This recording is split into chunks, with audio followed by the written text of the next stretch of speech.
से इस वक्त जो 5-7 हटा दो, बीच 1 to 9 आ जाओ, 5-7 हटा दो, जो सबसे ज़्यादा इस वक्त which is going down tip, क्योंकि साल भी एंड हो रहा है, जवाल की तरफ जा रहा है, वो है 8 नंबर का। और जो बुलंदी की तरफ चल रहा है, which is hitting the sky, that is number 4। और अभी जनवरी तक देखो कैसे उठता है 4 नंबर का, अभी तो शुरू हुई है party, and he will 4 number का सब हिला के रख देगा। अब वो किसी को अच्छा लगे ना लगे, बट मुझे तो बहुत अच्छा लगता है। मैं क्या कहते हैं, इलेक्ट प्रेसिडेंट डोनाल्ड ट्रंप साहब की बात कर रहा हूँ, ठीक है ना। I like him, I like is number 4 and I like him, वैसे भी आई लाइक हिम। चीज़ ये है कि पॉलिसी वॉलिसी का तो मुझे नहीं पता, मैं चक्करों में नहीं पड़ता, लेकिन वो किसी ने मुझे कहा था जब तक मुझे अफेक्ट नहीं करता तो फिर क्या ज़रूरत है परेशान होने की। वो भी ठीक है, वो बात, वो फार्मूला भी ठीक है। ये यूके की यूथ की मैं बात कर रहा हूँ, यहाँ की।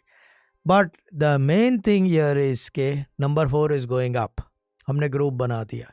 Number 8 is coming down and is coming down very rapidly and it's going down hill. I don't know till where it goes in the well, I don't know क्या कहते हैं how deep is the rabbit hole, मुझे नहीं पता कितना deep है, but group बना दिया है, जहाज पे व्हील इन चार्ज है। And the other thing was के अगर आप 8 नंबर के हो तो जहाज पे व्हील को पकड़ लो। इस वजह से बनाया है कि मेडिटेशन हो कि टाइम निकल जाए आपका, जो बुरा टाइम है।